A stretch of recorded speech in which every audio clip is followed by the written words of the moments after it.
All I know is we can take the book's uncertainty and we can use it against them.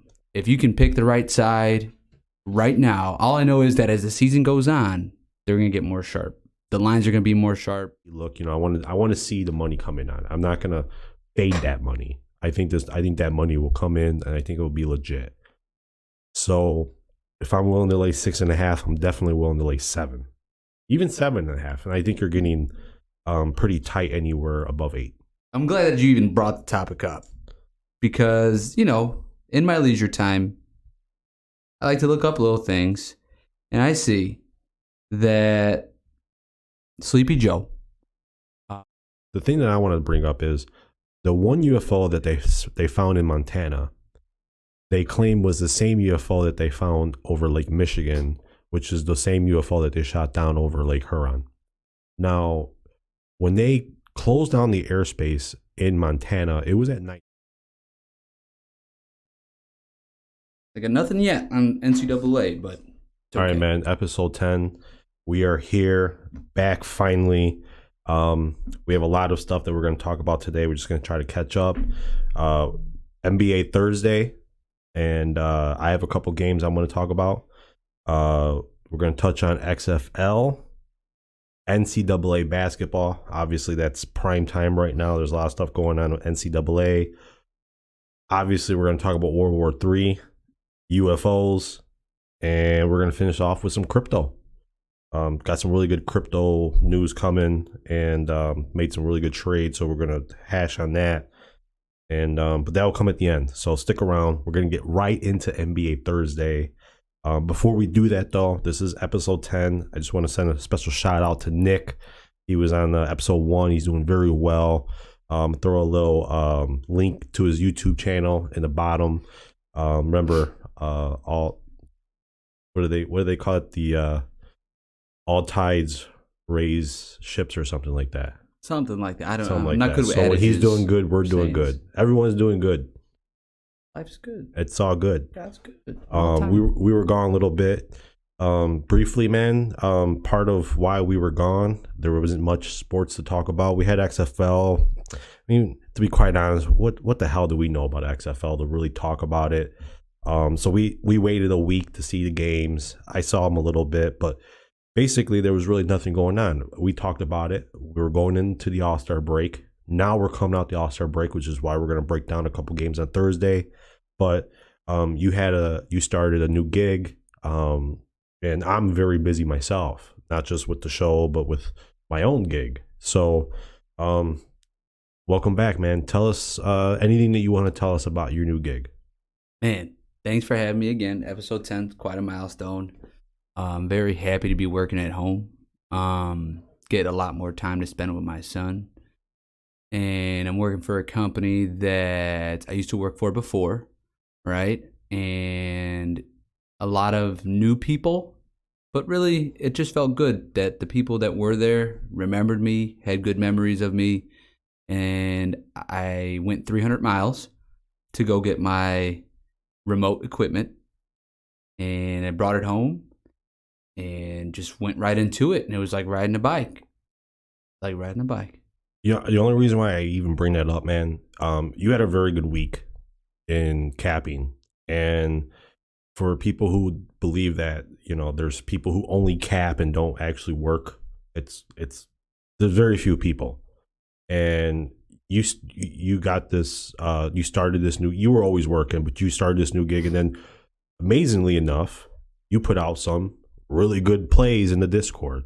Kind of think it goes hand in hand. It's kind of like a confidence kind of thing, like to me, it's just confidence. It's like, I see that, I'm like, man, he's feeling confident. He's in a different realm now. So he's thinking differently. And now he's capping, and he's winning. Oh, so it's just like to me, it's like a space, you know what I'm saying? Like you're in a different space, am I wrong on that, or am I a little right? I mean, not at all. Like, obviously, good juju, good energy, positivity breeds positivity. And that's what I felt like happened this week. Decent week in the Discord, and made some live plays.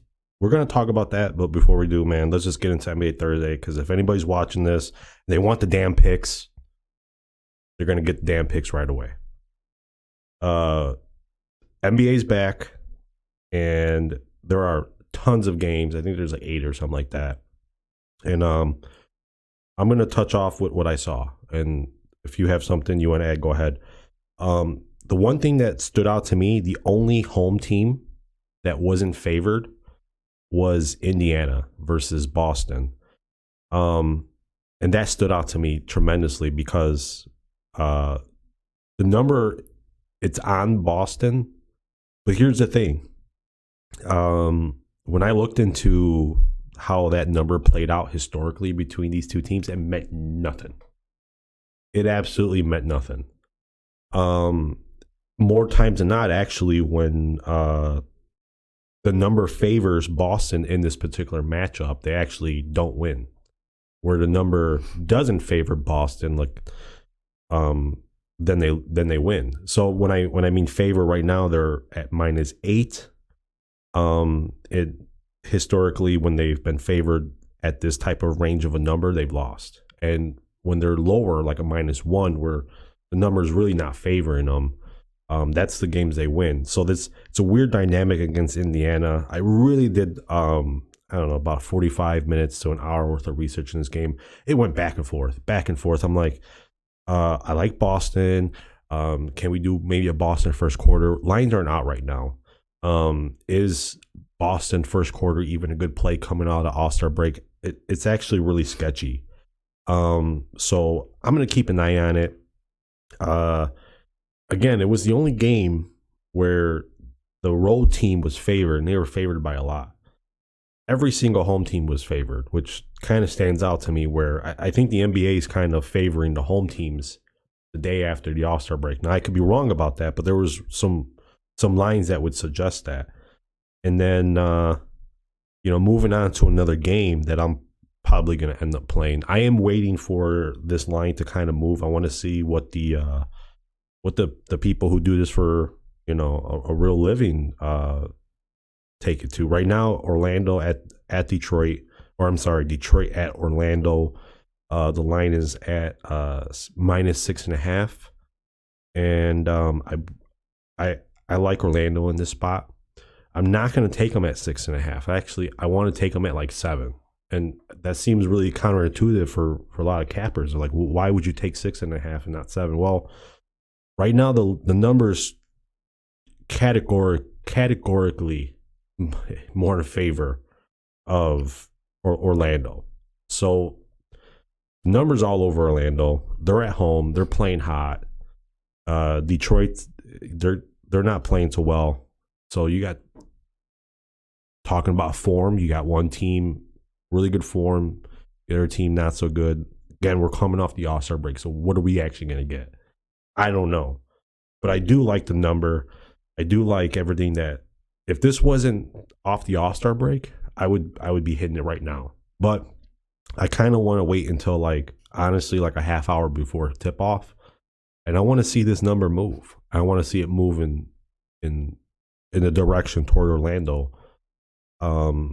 Right now the book is pushing it toward 6.5 and 7 on the Detroit side. So they're telling you that that's kind of the number.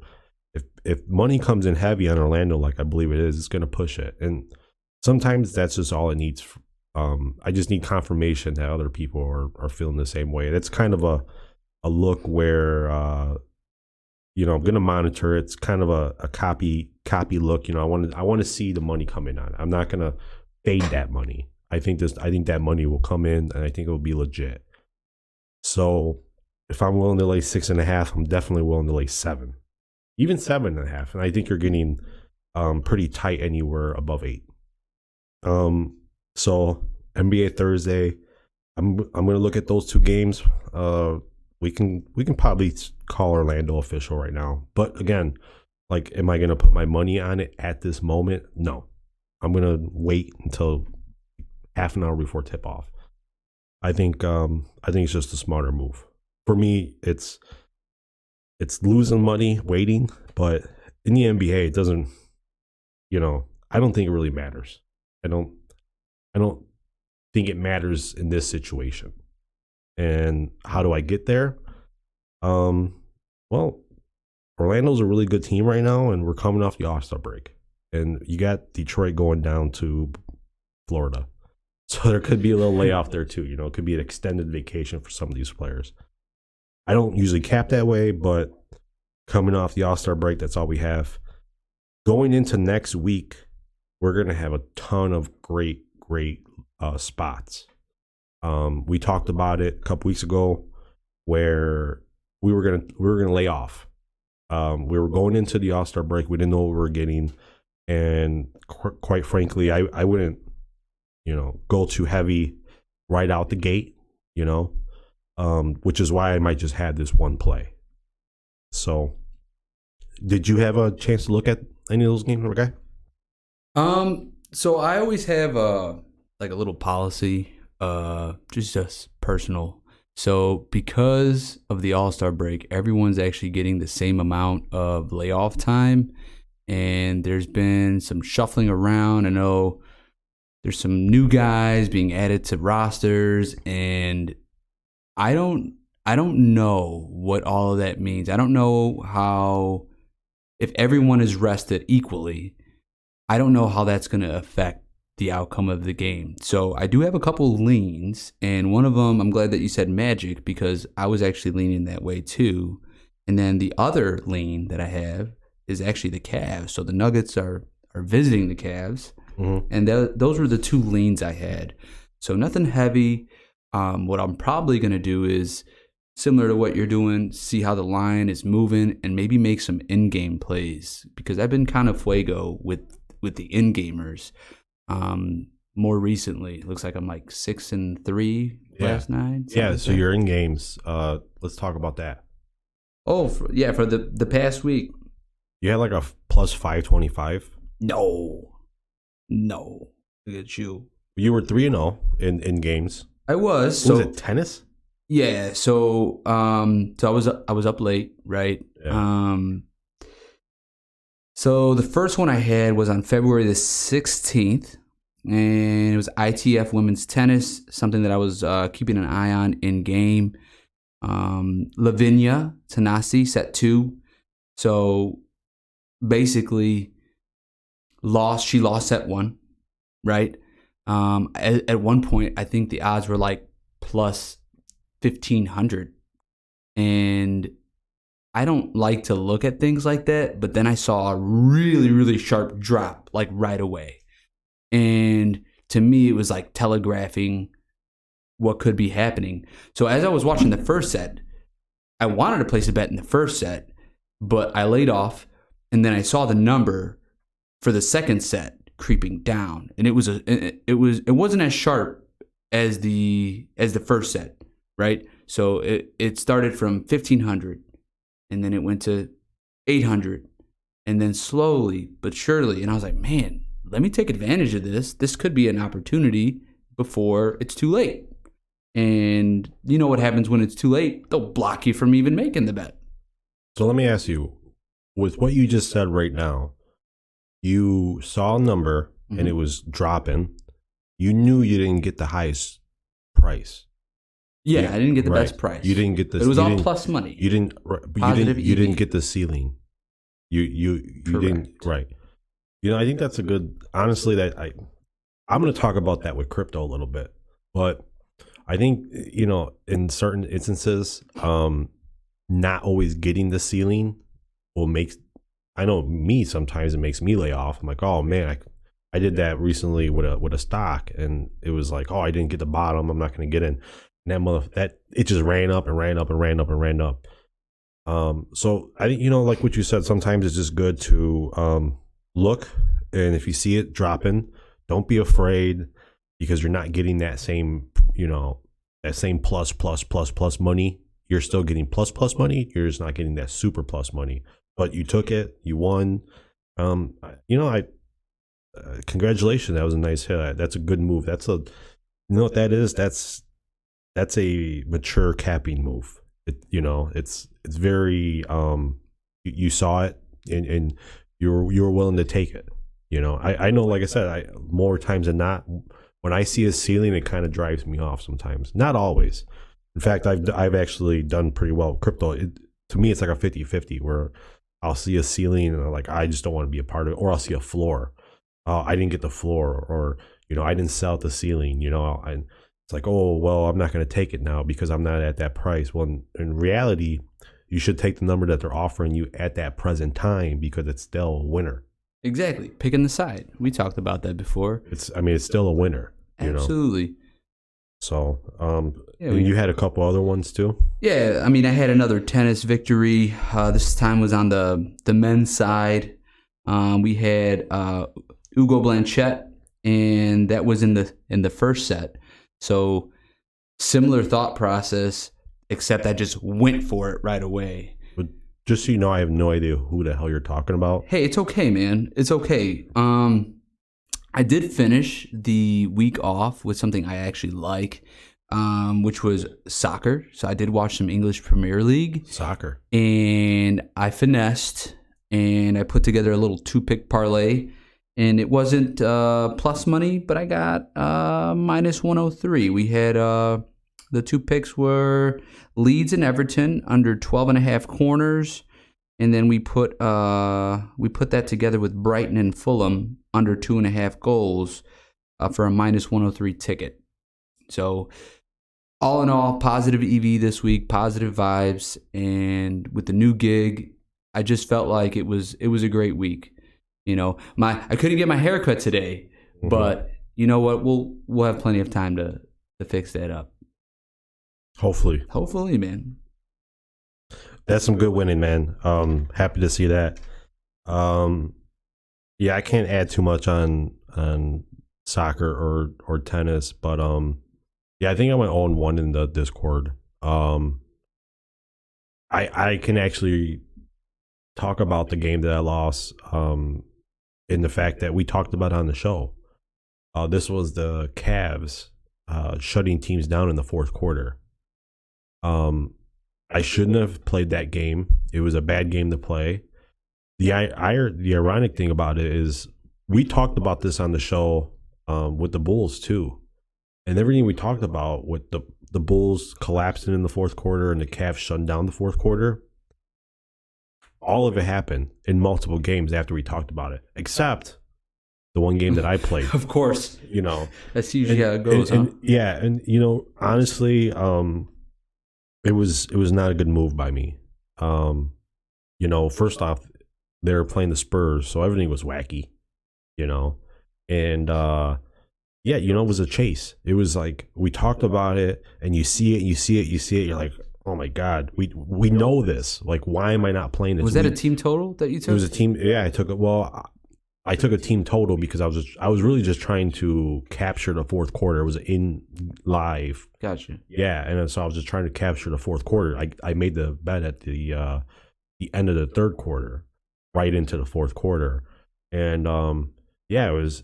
The crazy thing is too. Like, I knew beforehand. I'm like, everything is wacky in this game. It's San Antonio. Like, I think the spread was like 16. And I'm like, what's going to happen is they're going to get out to this big lead. They're not even going to care about the fourth quarter. And then San Antonio actually caught up. So I thought, man, this is actually the kind of the opportunity that I want. And it kind of was. And the way that game ended was I had, I think, under 108.5. They had 106 with like 5 seconds left. The guy runs down the court, shoots a 2, gets fouled, hits the free throw.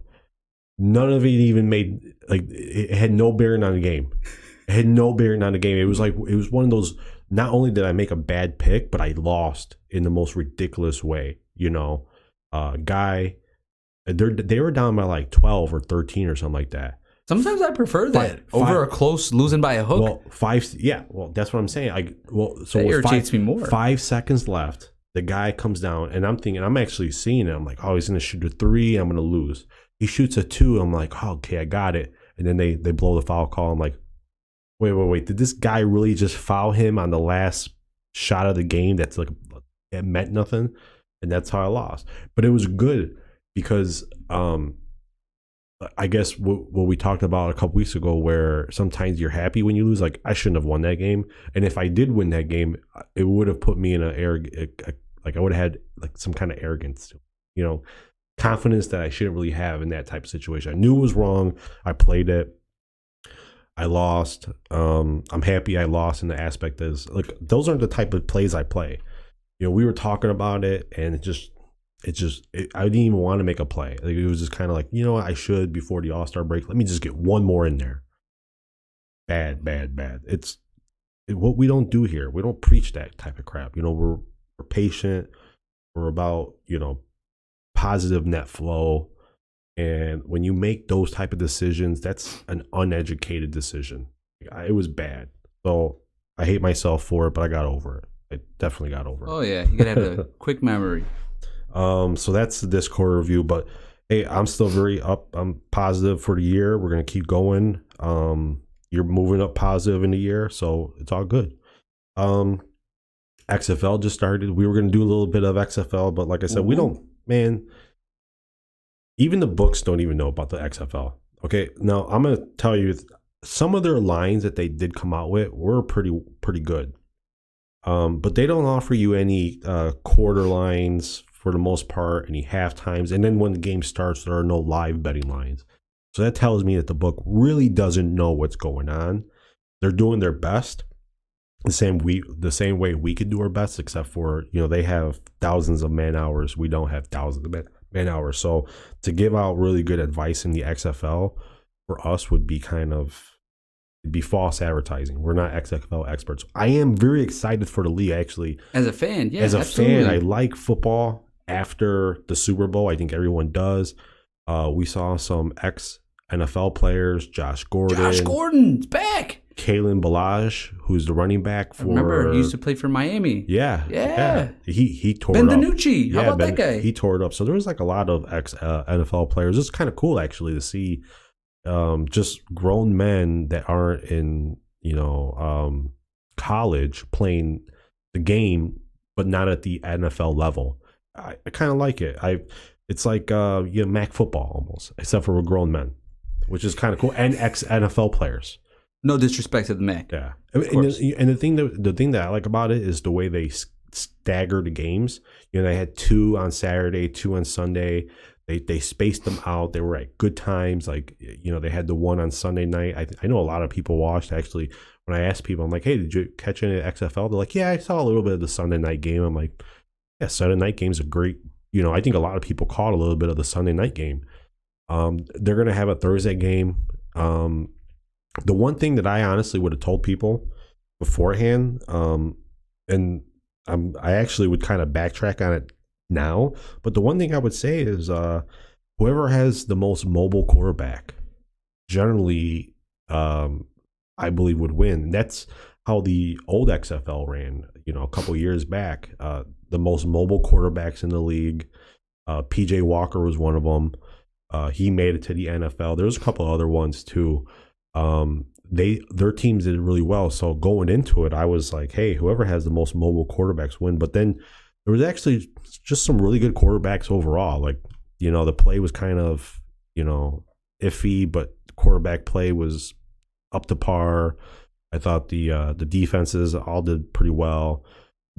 The running game for teams were kind of lacking, except for Kalen Balaj. And I could be wrong. There could be some other ones, but that's the only player that I saw that was running the ball hard.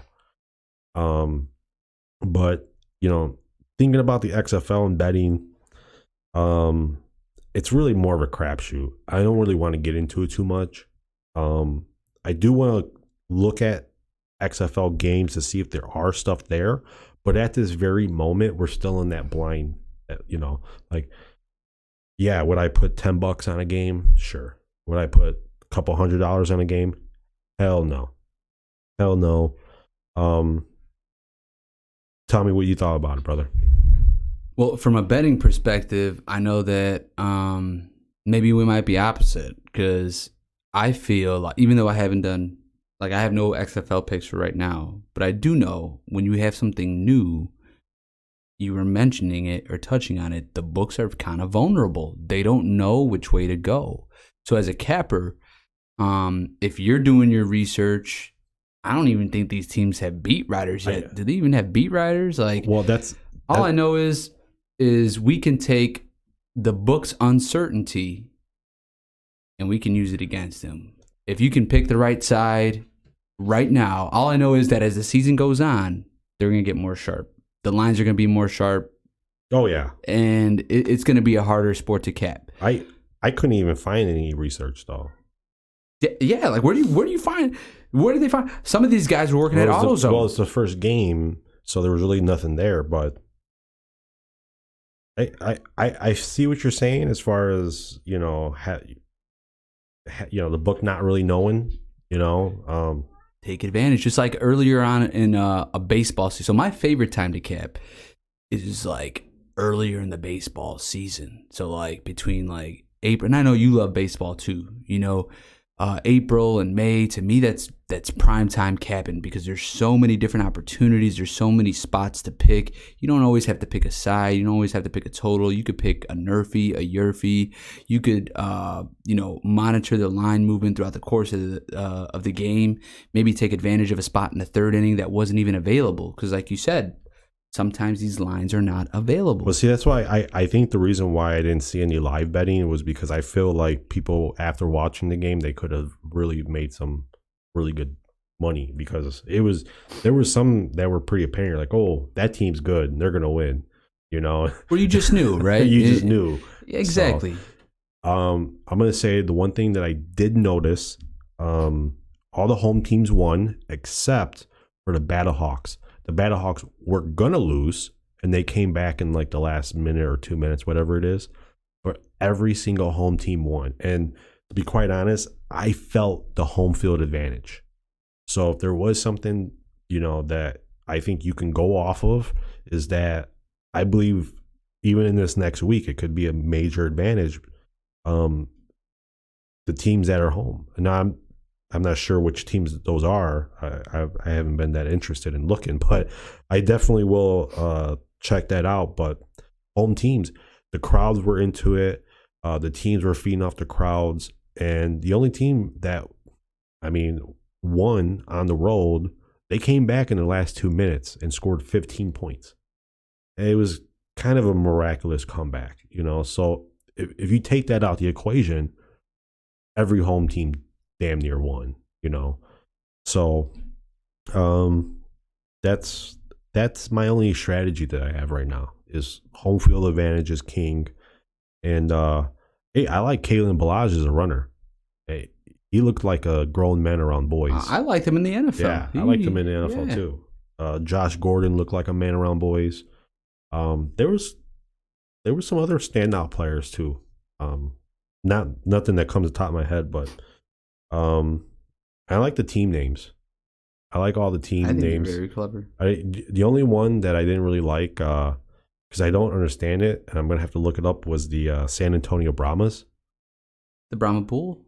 Okay, I didn't even know what that was from. Is that what it's from?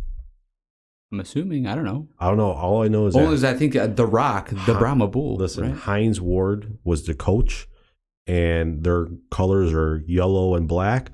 I just figured they were the Steelers. They're the Steelers. They're the damn San Antonio Steelers, man. So whatever. AAA Steelers. Something that's going on right now, that I am gonna cap more heavily, that I have been noticing. I have been keeping track, and I'm ready to throw down some major picks on this. But NCAA, we talked about it before. We're going into the tournament next month, but we're now into this stretch where teams are playing their conference teams for the second time, and for me, it's just gravy when I get those type of stats and info. And then they will probably be playing some of these teams a third time around too. So the second time you definitely don't have as much as the third time. But last year I did very well in this, and the way I did it was you have to analyze the teams, obviously, but for the most part, it was always kind of a reverse. And when you don't see a reverse, when you don't see a reverse in line movement, you'll see a reverse. I mean, not with line movement. What I'm saying is, it's not a revenge back and forth, but the book will actually grade the game. See, for a lot of these college teams, it doesn't change. The players are the same. It's not like the NBA. A lot of these teams, they're very similar to when they played them the first time. So, in other words, let's say Team A was favored by 2 points and they're on the road. Okay. Now they're at home. Now, if they're favored by 2 points on the road, I'm expecting them to be favored at home by 8. I do a 6-point swing. Yeah, it's always there. Yeah, and you can check it. Yeah, no, it's not. You can check it out. It's always there. No, I like that, but I've never thought about it. That's how the book grades. That's a big. It's definitely a big swing. No, it's not. Well, because it's standard actually. It's 3 points to neutral. Okay, so let's break this down. You have away and home and neutral. It's not 3 points from home to away. It's 3 points to neutral to away. Okay. 6 points. I'm with you. So now. it's 3 points. So there's always it's not some people I know I've heard it's 3 points this way, that it's actually 6 points. It's 3 to neutral to the other side. So a lot of these lines will be leading indicators of where the book actually feels the team has improved in. So going back to Team A, Team B, let's say Team A is favored by 2 points on the road. Now they're at home, and let's say they're only favored by 4. That's not right. That's only a 2-point swing, right? They should be at 8. So that's just kind of a way of using the book to grade these teams and how they have improved. Generally, it's you want to go with what direction the book is going at. So in other words, so if Team A is -2 on the road and then they come home and they're only favored by 4, well, then the other team is definitely the way you want to look, because the number should be way higher. And I use that method a lot, especially when considering breakdown of halves. So I would do a lot of first halves, and let's say that team is now favored by 8, but for the half, they're giving you like 6. I get these are all strong numbers. Like, we do take dogs too in these situations. I'm just using favorites. Yeah. So let's say the half, they're offering you 6 and the full game's at like 8. Well, take the 6 for the first half. Lay the 6. We've done that before. It's where we see strength. It's strength. And that's just my strategy for NBA, for NCAA basketball. It works very well. When the NCAA started this year, I thought I can use that same formula, and I did it one day. And then actually every one of my picks that I used that formula for, it lost. And it led me to believe like this formula wasn't for early season. It's for late season. So I wasn't, if I had just went the other way in that situation, understood that that's not the formula. Actually, now the formula is reversed in the beginning of the season. So that's just kind of a way I look at that. I have been using this formula here in the past couple of days. I've been doing very well, but I haven't been making any bets. I've just been kind of monitoring it because I wanted to make sure that this formula actually did work. Which I was the only guy who did that. No, it does work. It does work, but like coming off of the beginning of the season where I used it and I was like, okay, yeah, it's not. This is like I need to wait. And now we're in that part of the season where I kind of looked at it, I'm like, all right, let's just see how this works out. Do a little math. Okay, I see how it works.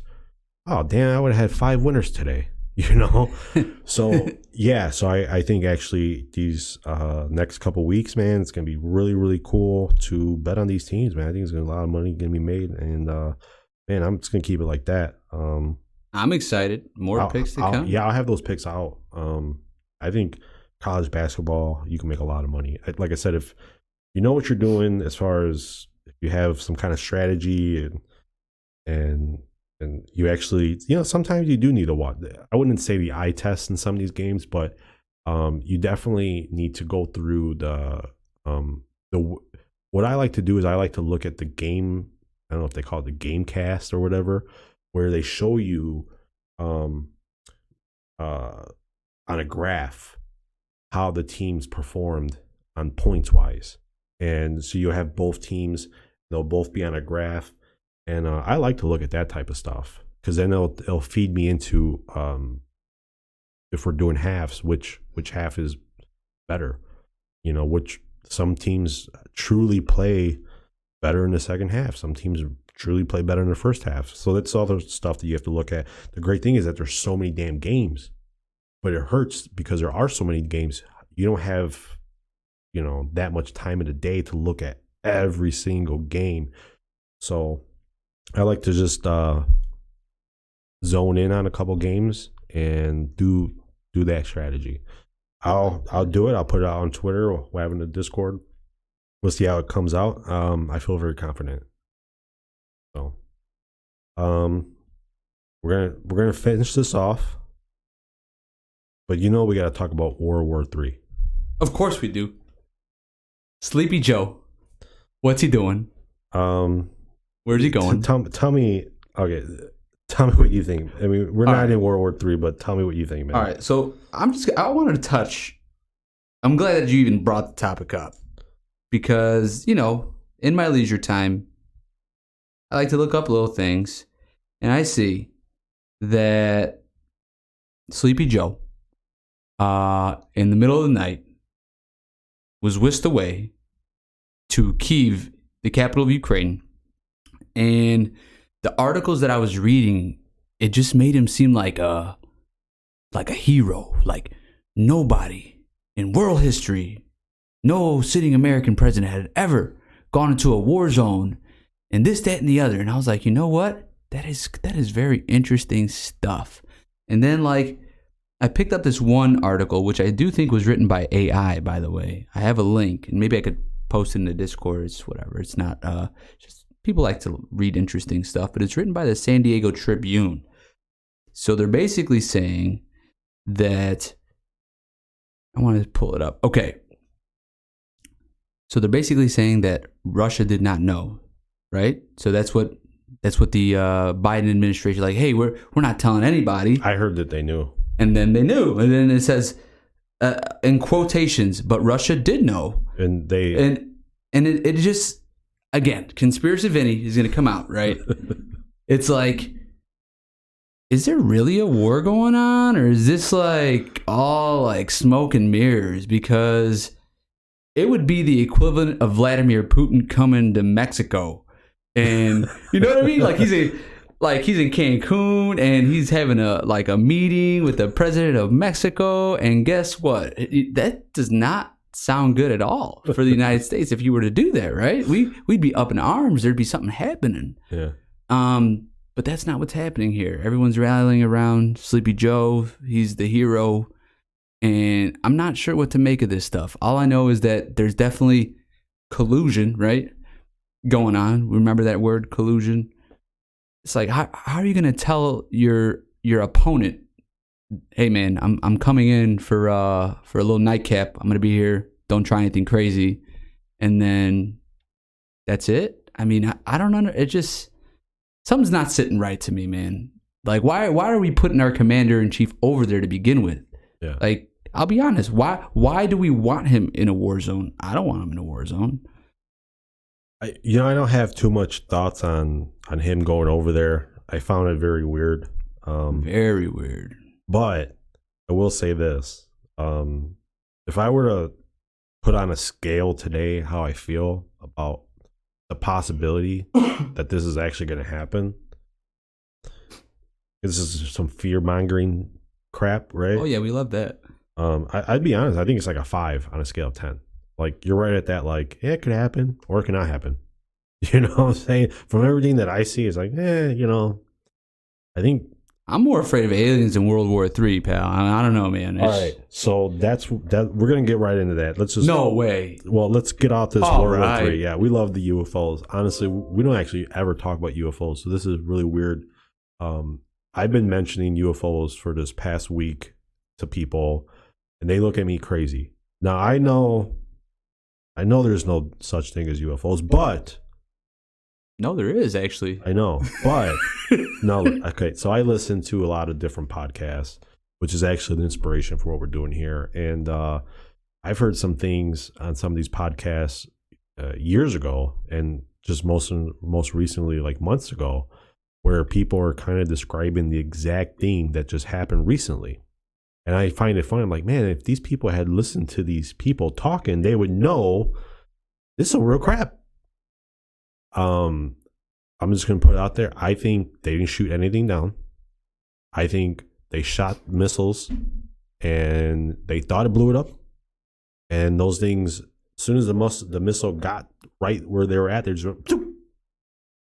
And because they said they couldn't find any debris, they couldn't recover anything. I'm like, either they're lying, they found it, they don't want to tell us that they're whatever, I'm not going to say it, but, or they didn't actually shoot these things down at all. And they think they shot them down. In fact, the one over Lake Huron, they shot the one missile, it missed. How the hell do you miss?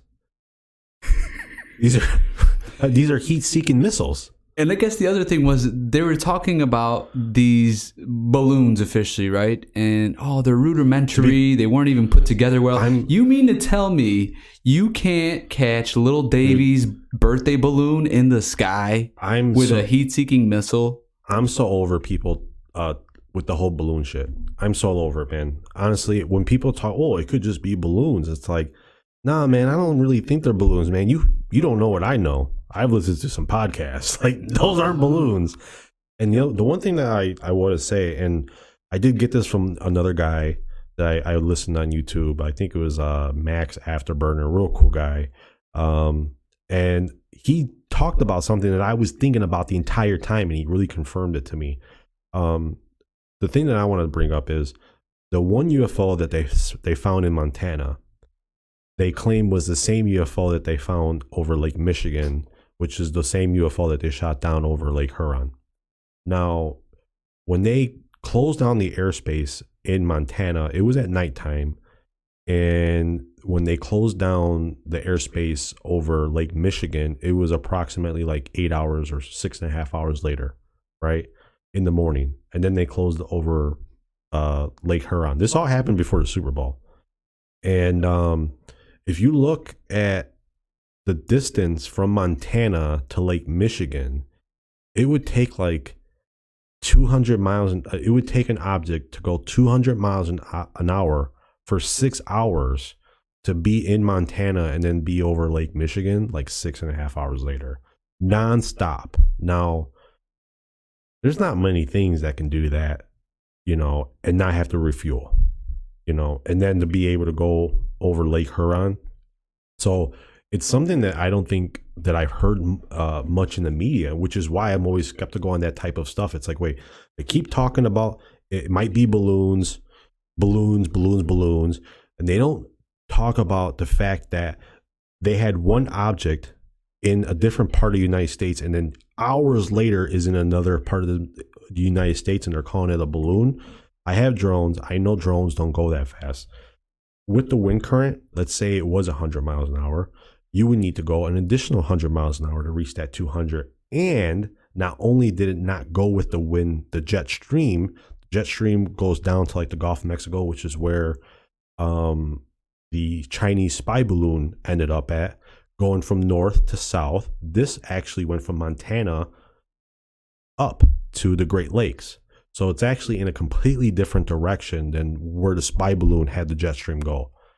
So I don't really buy any balloon. I don't buy that it was caused by Conspiracy Chief. I'm just telling you, man. The birth of Conspiracy Chief. See, here's the thing is, I thought about that immediately. I'm like, wait. This is the same object they're saying that's in Montana that's now in I didn't know that. I thought they were Michigan. different objects. They're claiming that obviously they don't know if it's the same object, but they're saying they got the same radar signature, the same shape of the radar signature. And that's why when they closed that down, they said, this is the one over Montana, when they were closing down Lake Michigan. And no one had actually, I haven't seen one person except for one YouTuber actually point out, they're like, look, man, this guy was in Montana and now they're in Lake Michigan. It's like I think it's like 1,200 miles or something like that. It's like this thing traveled that far in that short a distance. Like, I'm not saying anything, but like, come on, what are we talking about here? And that was the same one that they shot the missile at that they missed. So, and then the other two that they found were completely in, different parts of the world. What happens when they miss? I'm just curious. So if they miss, where's the missile go? The missile goes in the water. Okay. Yeah. Missile goes in the water. But, the other two they found was far away. So you had three objects and they're all over, it just didn't make sense, man. And, that I ain't gonna lie, man, that took up a little capping time because I was definitely like, man. You were sucked in. I asked people, I'm like, did you hear about these UFOs? What do you think? And honestly, I will tell you this, and this is the truth, and this has been talked about. It could have been a distraction because I knew people who didn't even know about the East Palestine train derailment, had no idea it happened. They knew about those UFOs. And then when I asked people about the UFOs that actually did know about it, they said, it's all a distraction. It's all a psyops. And I'm like, talking about the explosion, Norfolk Southern Railway? Yeah. And I couldn't bad. really believe it. Like I saw people online saying this, and then I saw people that I knew don't even know what online is.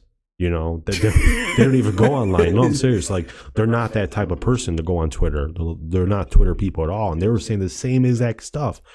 They're like, oh, it's a psyops. They're trying to distract you. And I'm like, yeah, maybe that could be true, but we can't deny the fact that these UFOs are very common, according to reports that happened before, and just what I said about the Montana stuff. So I thought it was a little weird. And you don't find it weird about the disclosures from all the government? So like I know recently the guy from ATIP, what's his name? It's a disbanded unit, Luis Elizondo. So if you've ever watched the History Channel, right? Ancient Aliens Declassified or something like that. He's always on there. So this is a former Pentagon official. He's brought so many different government officials on there to tell their stories. And our government is actually at a point in time where we're releasing footage. So obviously there's the U.S. Nimitz incident. There's all kinds of other instances. I know my cousin and my aunt, when they lived in Arizona. They got abducted? No, but there was the Arizona Triangle, and that was in 1997. Now, that was something that was witnessed by thousands of people. So if you go back, see, our problem right now is we're actually too dependent on the internet, and I think that works against us. So like Google has their algorithms, and if you really want to learn, there's something called the library, pal. Like you gotta go back and you gotta look, or maybe grab a history book to see what other people were seeing before us. And all I know is that since the dawn of time, since ancient Egyptians, people have been reporting crafts. And it's not like a single sighting. There's times where it's like, wow, there's so many people here. And in modern times, they have law enforcement where they have police actually trailing these things. There's lots of documented stuff that's going to make you rethink your whole life. Like, whoa, what have they not been telling me? All I know is when all of the countries that like shouldn't be getting along start getting along, you better get nervous, pal.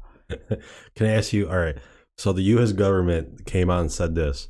They said, we know they're not aliens, but we don't know what they are.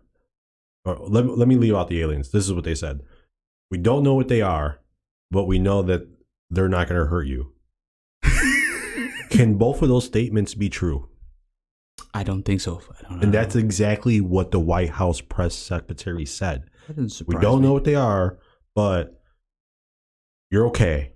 They're not going to hurt you. It's like, yeah, okay. I really don't trust that. Like, what are you talking about here? What you just said was an oxymoron. Like, come on. Anyway, we love UFOs. Actually, I've been wanting to talk about UFOs for a while. Yeah, maybe say, yeah. Who knows, man? Maybe have another crack at it. Hey, listen, if we get some more UFO talk, we'll definitely talk about it again. But I think it's interesting. I love it. I'll be honest, if there are UFOs out there and they are not alien and they're from another country, we're in deep shit. We're in deep shit. And If they are aliens, well then yeah, we're in deep shit anyway. So it's like what's going on here? Swimming in doo doo. It's like, hey, might as well make a bet. Like, bet it all. What's the over under? Aliens are taking up. I thought I put out a tweet on the Super Bowl Sunday. I was like, I just don't want the aliens to show up before the Super Bowl. Like, can you tell the aliens just wait until after the game? Wait till our props hit, man. Can you imagine if we got invaded like right before Super Bowl? People would be pissed, not because of the invasion, but because they missed the Super Bowl. Like, are you kidding they me? miss Riri. All right, man. We're gonna finish with this. I've been doing really well in crypto. We've talked about on the show. We usually end it with crypto. I like to end it with crypto just because it's not something that I put out there. But if you are watching, I am talking about it. I have talked about my moves that I have made. Going back, let's just briefly discuss it. I was at 1550. I got out of 1550. We talked about it. It went up. I was out the game, but then it went down. And we talked about it too. And I said, now it went down. I'm going to look to really knock it. They're going to take it. I said fairly soon I was going to take it. Right after that show, it went down to like 1480. I was able to get it just shy of 1500.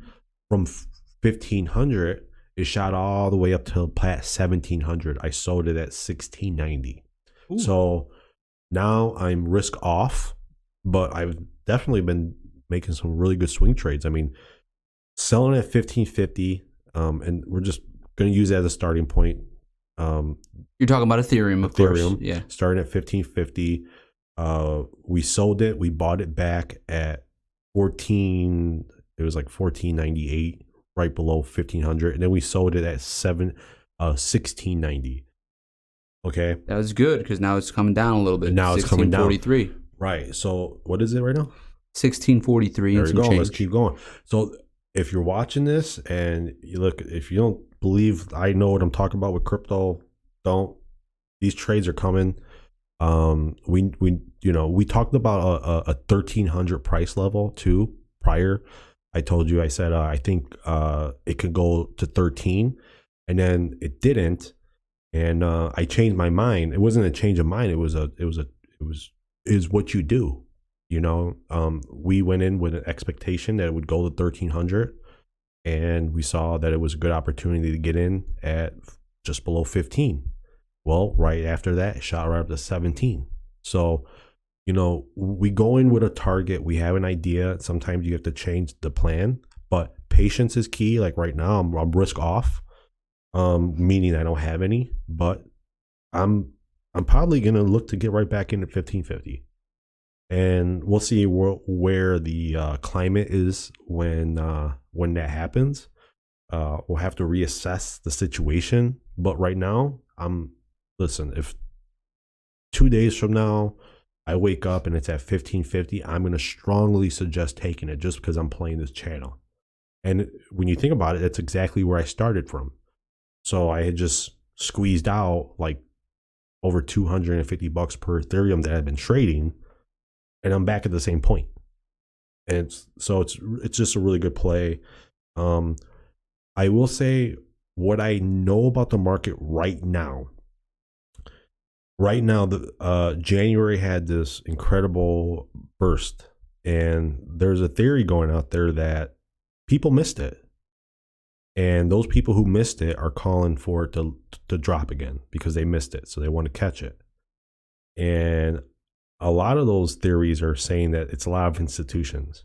And in my estimation, when an institution wants something to happen, it's going to happen. So I still think we're in this bear trap. And I wouldn't be surprised if we get this fall here pretty soon. So that's where I'm at. We're going to keep making bets, and we're going to keep coming back here as much as we can. Hell yeah. Thanks, everyone. Thanks for having me.